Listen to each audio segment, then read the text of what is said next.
Di muka bumi terhampar lautan, gunung, dan lembah dengan sejumlah yang hampir tidak terhitung saking banyaknya. Begitu pula dengan gunung-gunung di muka bumi ini, sangatlah banyak. Mulai yang terkecil sampai yang terbesar. Tapi ada satu gunung yang diciptakan Allah secara misterius dan konon merupakan gunung yang tersembunyi. Inilah misteri Gunung Jabal Khawf, gunung tersembunyi dan paling rahasia di muka bumi. Konon ada yang bilang Jabal Khawf adalah gunung yang terbesar dan merupakan induknya para gunung di seluruh muka bumi, di mana gunung lain adalah urat-uratnya. Benar atau tidaknya, tentunya ada maksud dan fungsi tertentu yang hanya Allah yang mengetahui.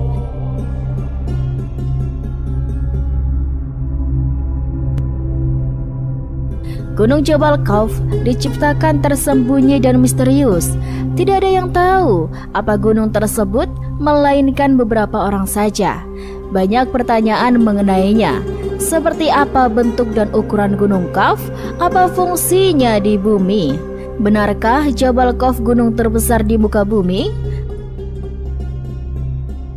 Rasulullah SAW pernah bersabda, sesungguhnya di balik Gunung Khawf terdapat sebidang tanah putih yang tiada tumbuhannya. Luas tanah itu seperti luas dunia 7 kali. Di situ penuh sesak dengan malaikat, sehingga andai kata sebuah jarum dijatuhkan dari atas, niscaya terjatuh di atas salah satu dari mereka. Tiap-tiap tangan mereka memegang bendera yang panjangnya 40 farsak. Tiap bendera tulisannya La ilaha illallah Muhammadur Rasulullah. Tiap-tiap malam Jum'ah mereka berkumpul di keliling gunung itu untuk merendahkan diri kepada Allah Subhanahu wa Ta'ala dan memohon keselamatan buat umat Muhammad SAW. Jika fajar subuh sudah terbit, mereka berdoa, Ya Allah, ampunilah orang yang mandi hari Jum'ah dan yang datang menghadiri Jum'ah. Mereka berdoa dengan suara tangis dan keras. Lalu Allah Subhanahu wa Ta'ala pun berfirman, Hai malaikatku, apa yang kalian kehendaki? Mereka pun menjawab, Kami berkehendak engkau mau mengampuni dosa umat Muhammad SAW. Aku telah mengampuni mereka, jawab Allah Subhanahu wa Ta'ala. Bukit Khawf yang diciptakan oleh Allah Subhanahu wa Ta'ala dari zamrud yang hijau, sehingga warnanya berpengaruh terhadap warna biru langit dunia yang sering dan selalu kita saksikan. Adalah bukit yang mengelilingi kesegenap penjuru pada umat bumi, agar bumi tidak bergerak bergoncangan, dan ia dijaga oleh satu malaikat yang besar, kekar, dan kuat. Pada satu hari, Sayyidina Iskandar Zulkarnain naik ke atas Bukit Khawf dan bertanya, Hai Jabal Khawf, di bawahmu ada sejumlah bukit-bukit kecil. Coba ceritakan kepadaku kekuasaan Allah yang demikian itu. Kemudian Bukit Jabal Khawf pun menjawab, Di balik saya ada bumi yang berjarak 500 tahun perjalanan, ditambah pula oleh Allah Subhanahu wa Ta'ala yang memiliki kekuasaan yang sangat besar, yakni 500 buah bukit yang dijadikan dari air yang dibekukan, bukan es atau salju.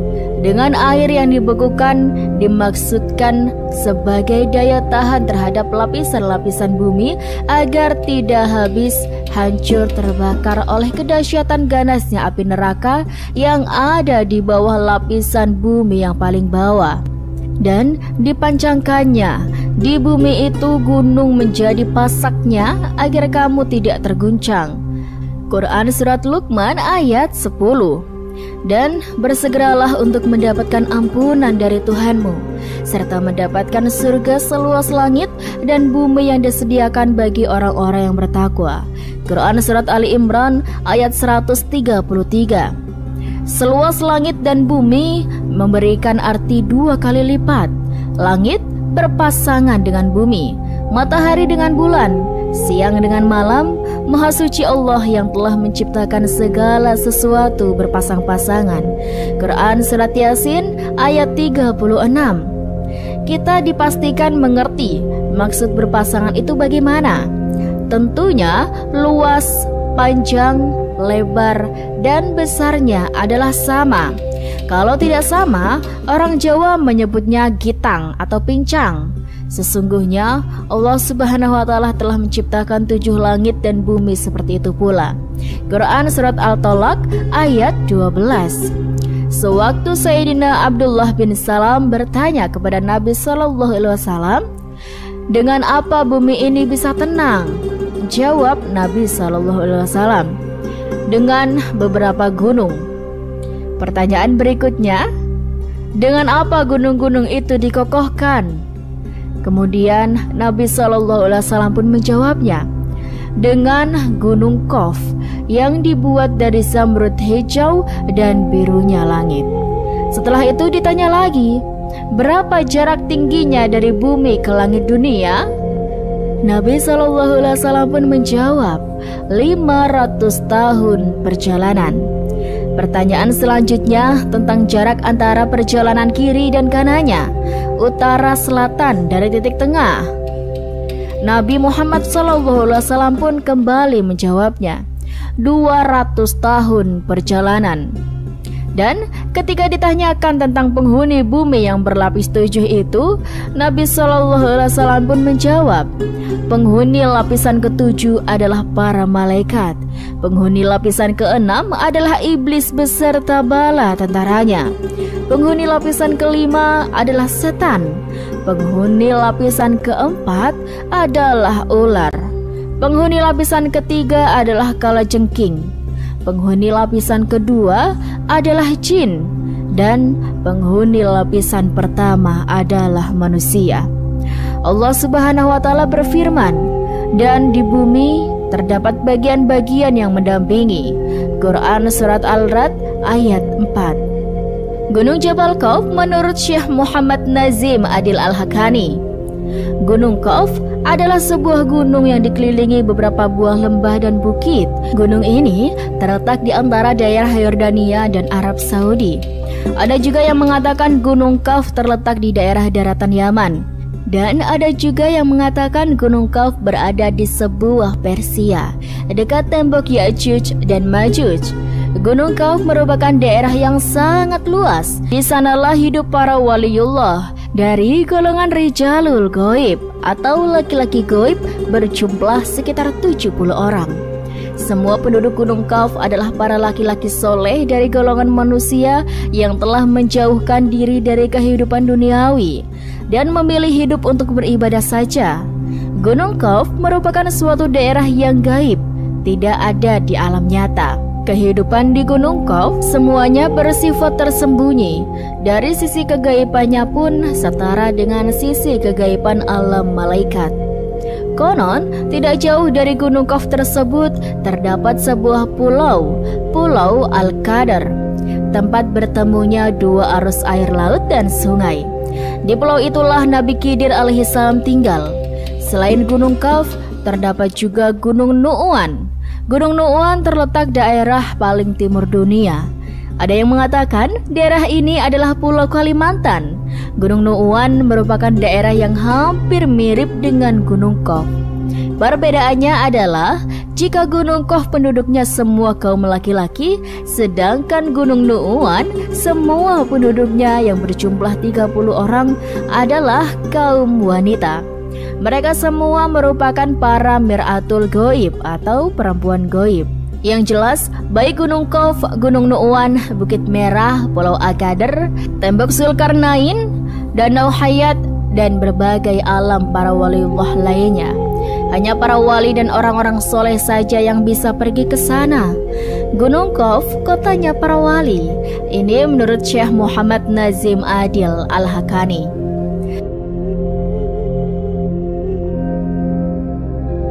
Pada tanggal 27 Rajab tahun ke-11 setelah Nabi Muhammad SAW diangkat menjadi Rasul, yang berarti beliau telah berusia 51 tahun. Beliau dipanggil Allah Subhanahu wa Ta'ala untuk menghadap di hari ba'anya dengan Isra Mi'raj sebagai wahana yang menyampaikan maksud tersebut. Padahal perjuangan Islam di kala itu menghadapi ujian yang maha berat, gangguan dan hinaan semakin hebat. Dengan demikian, peristiwa Isra dan Mi'raj itu dimaksudkan untuk menambah kekuatan iman dan keyakinan beliau sebagai Rasul yang diutus Allah ke tengah-tengah manusia untuk menyampaikan risalahnya. Ketika Rasulullah menjalani Mi'raj, itulah beliau melihat sebuah gunung yang cukup besar, Qaf namanya. Ia berada pada sebuah pedang perak mengkilat yang menghampar. Di belakang gunung itu masih ada 70 gunung yang lain lagi. Dan di belakangnya terhadap suatu kota. Di antara kota-kota itu ada berpenghuni makhluk dari jenis Bani Adam.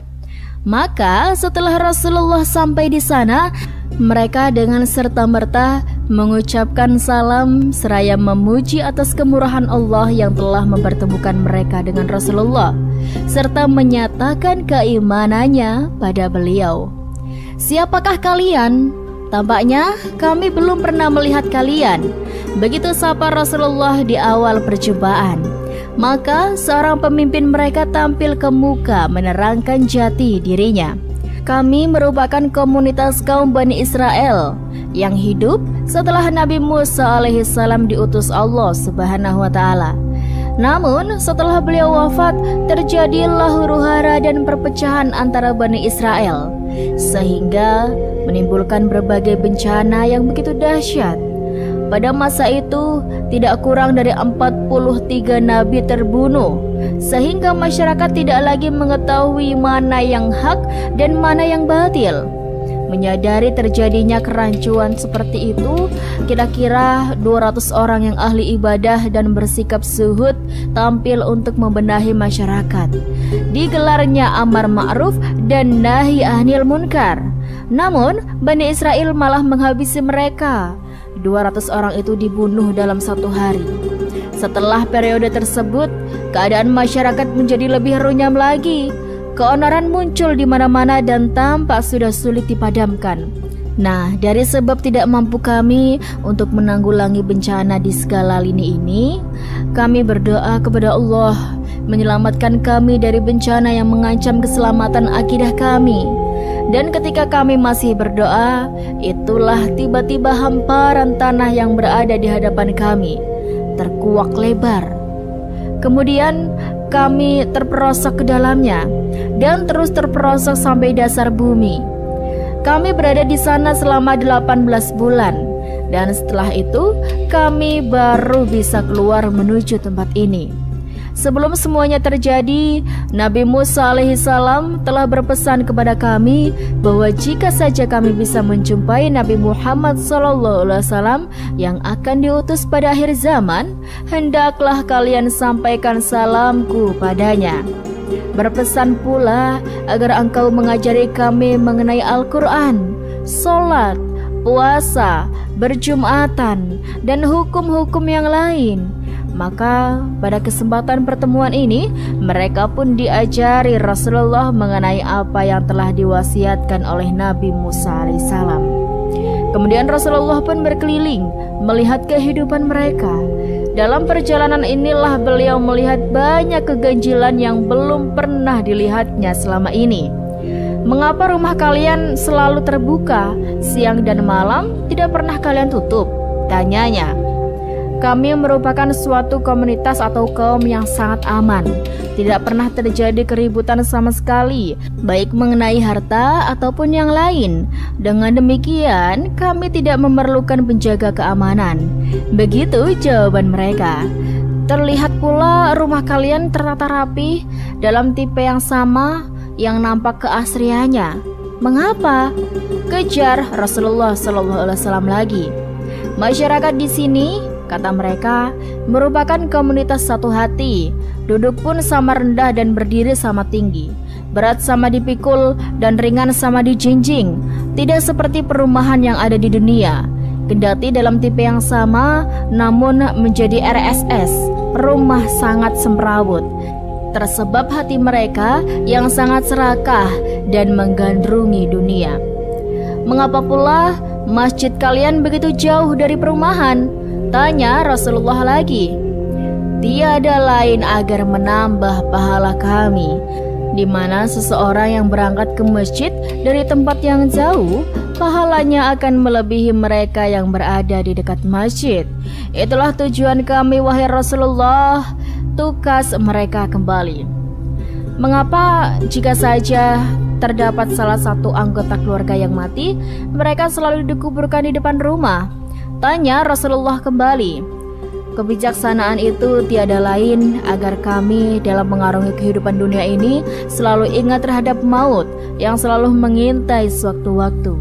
Demikian kami akan selalu beramal kebajikan sebagai persiapan apa yang terjadi setelah maut merenggut jiwa kami. Begitu jawaban mereka. Mengapa aku lihat pertanyaan Rasulullah selanjutnya? Kalian tidak pernah tertawa? Sikap yang demikian itu tiada lain karena kebanyakan tertawa akan mengesatkan hati, sehingga lama-kelamaan akan tertutup hidayah. Demikianlah sikap kami wahai Rasulullah, tukas mereka kembali. Adakah kalian pernah mengalami sakit? Tanya Rasulullah lebih lanjut. Sakit merupakan penghapus terhadap dosa. Padahal komunitas kami tidak mengenal dosa, juga tidak pernah melakukannya. Dengan demikian, kami tidak pernah mengalami sakit. Begitu aneh jawaban mereka. Adakah kalian juga bercocok tanam? Rasulullah kembali bertanya. Benar, kami juga bercocok tanam. Namun setelah itu, kami menyerahkan saja kepada Allah Subhanahu wa Ta'ala sampai datangnya hari panen. Dan ketika panen itulah, kami berkumpul bersama untuk mengambil sebagian kecil panen itu. Kemudian kami berikan saja sisanya yang tertinggal lebih banyak. Jawab mereka mengherankan pula. Adakah kalian memiliki binatang ternak? Tanya Rasulullah. Benar, seluruh binatang ternak kami selalu berada di padang Sahara. Hanya saja jika kami memerlukan 1-2 kami langsung mengambil seperlunya. Kemudian sebagian besar yang lain kami tinggalkan begitu saja di sana. Jawab mereka tambah aneh pula. Aku lihat, kata Rasulullah, mengapa wajah-wajah kalian memucat? Tiada lain perubahan warna tersebut karena seluruh masyarakat kami merasa takut sekali atas kematian. Dalam arti bukan karena menyintai kehidupan dunia, namun amal-amal kami yang kelak sebagai bekal di akhirat serasa belum cukup untuk menghadapi huru-hara di belantara kiamat nanti. Begitu mereka menguraikan. Adakah sering terjadi kematian di kalangan masyarakat kalian? Tanya Rasulullah kembali. Rata-rata dalam masyarakat kami akan terjadi kematian 1 orang dalam jangka setahun, tidak lebih. Sambung mereka kembali. Setelah dialog ini selesai, Rasulullah SAW pun segera berpamitan untuk meneruskan perjalanannya bersama Jibril. Demikianlah beberapa riwayat mengenai ulasan misteri Gunung Jabal Khawf yang pernah digambarkan diceritakan Rasulullah dan juga dari sumber lainnya. Dan sobat, sampai saat ini dunia barat belum bisa menemukannya dengan teknologi karena hijab gunung itu tertutupi dari mata orang-orang kafir. Semoga hal ini menambah keimanan kita ya sobat. Wallahu a'lam bishawab. Dan itulah kisah yang bisa Rizky sampaikan. Semoga kisah ini bermanfaat dan bisa menjadi pembelajaran bagi kita semuanya. Terima kasih buat teman-teman semua yang sudah nonton dan dukung channel ini. Rizky doakan semoga kalian sehat terus, lancar terus rezekinya, dan dimanapun kalian berada, semoga selalu dalam lindungan Allah Subhanahu wa Ta'ala. Dan buat teman-teman semuanya yang baru nonton, yuk dukung dulu channel ini dengan cara klik like, komen, subscribe, dan nyalakan lonceng notifikasinya supaya kalian tidak ketinggalan cerita-cerita yang menarik dan menginspirasi lain. Terima kasih banyak sudah nonton. Rizky pamit undur diri. Sekian. Wassalamualaikum warahmatullahi wabarakatuh.